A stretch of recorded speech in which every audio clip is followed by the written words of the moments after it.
to reduce this religion to slogans, to reduce it to simplistic formulas, it's not going to work. And like I said, it's a disservice to the religion. Fakhruddin al-Razi said the reason that Allah has given us this complexity is because, he gives several reasons, but among them he says, had it all been spelled out, black and white, no difficulties, we would have been like automatons. There would have been no diversity. There would only been one madhab, one way of doing things, and everybody had to follow it. That's not human nature. You will never have all of humanity agreeing on any one thing. And so diversity is our nature. There are people that are strict, so there's all these hadith that suit those strict people. There are people that are lenient. There's all these other hadiths that suit those lenient people. There are people that really like to be strict on themselves and on others. And there's all these hadiths that they're going to find they fit them perfectly. They seem to know all those hadiths. They don't know any of the other hadiths about leniency and but they know all those. That's the vastness of Islam. Is that, and then there's people that incline towards certain things that don't incline towards other things. And it's all there in the Prophet ﷺ Sunnah. So he says that vastness is the universality of Islam. And when you have a book that is nuanced, that is subtle, that can be interpreted on many different levels, it's going to encourage the universality. It's going to complement that aspect of humanity. And then he says another important aspect is that everybody wants to prove their point. So when they take a position about something in the Quran, they're going to work really hard to strengthen their position. So it forces a type of study. If everybody agreed on it, people wouldn't be studying. Like today, for the people that were in my Maliki class, I was talking about the difference between the sadl and the qabd. If there wasn't a difference of opinion, everybody would just be doing this and nobody would know why they're doing it other than that's what everybody does.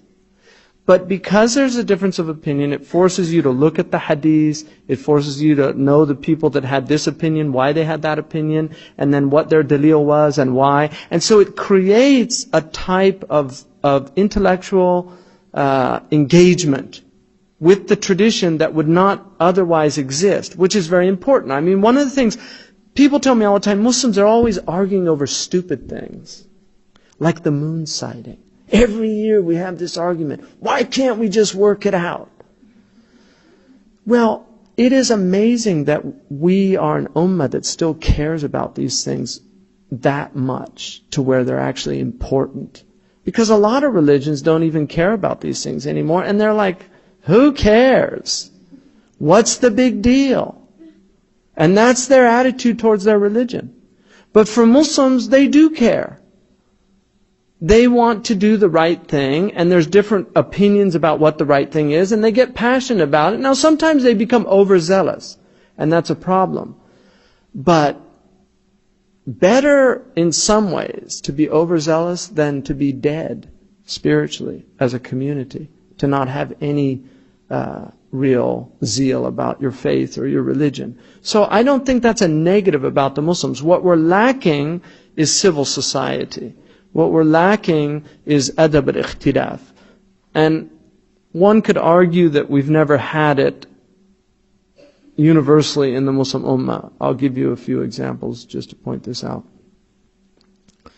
Imam At-Tabari, his house was stoned by students of the Hanbali Madrasa in Iraq when he was teaching because he didn't consider Ahmad a faqih. They went and stoned his house.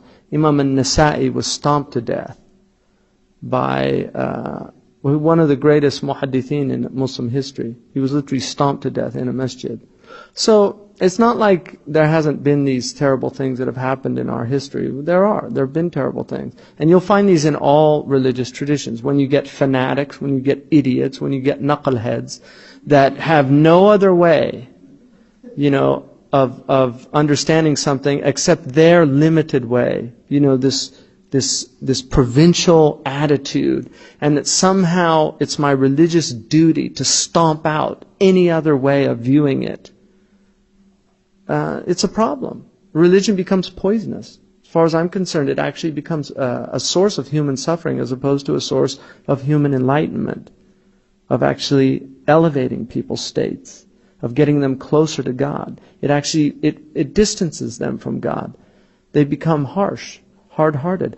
And that's why immediately after this verse, first of all, it warns us about people. Whenever you find people that are interested in, these verses in the Quran that are hazy, and they want you to make sure you know that they mean exactly what they say they mean, in other words, that they're muhkamat, the first thing, know that they're from the people of fitna, that Allah warns against, and that they have deviation in their hearts, they have zayg in their hearts. But the second thing, know that they don't have intellect, because Allah praises the people of intellect at the end of those verses, saying that the people that really understand this are people of intellect, because they know that when Allah subhanahu wa ta'ala says, istawa ala al-arsh, that He's upon a throne, that they know by their intellect that it is absolutely inconceivable for the infinite creator of the heavens and the earth to be limited by time or space, to be mahmul, to be carried on anything. They know that. But they're not going to deny that verse, because that verse is there. So they say, we believe in it, and we know it doesn't mean what it appears to mean, because with God there is no how. And this is what Imam Malik, when he was asked, كيف الاستواء? How did God istawa? Which in Arabic can mean to sit. So he asked, how did God do this istiwa? And Imam Malik said, al-istiwa ma'loom. The istiwa is known. In other words, that it's in the Quran. وَالْكَيْفَ غَيْرُ مَعْقُولٍ. And the how is completely irrational. It's inconceivable. And in a riwayah majhul, it's not something you could ever know what that means. And then he said, وَالسُّؤَالُ عَنْهُ بِدْعَةٌ. And to ask about it is a bid'ah. It's an innovation. Because none of the Salaf asked about it. That was Imam Malik's position. So the only reason I'm focusing on this is because this is a problem in our time. That's the only reason. I would pass over these a lot quicker, but you need to understand that there are people out there that are presenting a position, and they're saying this is the position of the first community, and it's not. It's a deviant position. And they can call us deviants. That's fine. Allah says, I'm going to settle this on the Day of Judgment. So, you're a deviant, I'm a deviant, fine. We'll wait. Let's just act civilly towards each other. I'm going to pray next to you in the masjid. I'll break my Ramadan fast with you. I'll say Assalamu alaikum, and we'll be friends. You're a deviant, I'm a deviant. But on Yawm al-Qiyamah, we'll see who the deviant is. And I'm willing to wait. I'm willing to wait. But if defending God's vastness is deviancy, I'm willing to be a deviant.